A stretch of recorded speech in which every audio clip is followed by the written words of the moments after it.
Der er vist noget galt her. Hvor er I mange? Lukas? Hej. Kigger du lige ind et øjeblik? Hvad er det for noget? Hvad er det, der er sket? Ja, det kan jeg ikke sige. Måske det bedste, at du tager fri et par dage, ikke? Så kan vi få det her på plads sådan stille og roligt. Nå, hvad har hun nu fundet på, den lille bandit? Hvad er det, de siger? Jeg kender min lille pige, og hun lyver ikke, og det har hun aldrig nogensinde gjort. Så hvorfor skulle hun lyve nu?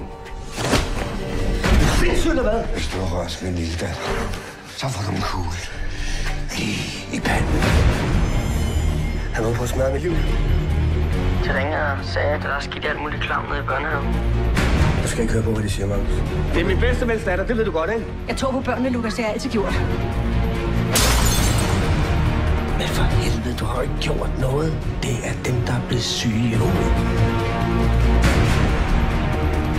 Smut hjem med dig. Kan du så ikke hilse mig at sige, at han ikke skal handle her mere, og han skal heller ikke bede dig om det?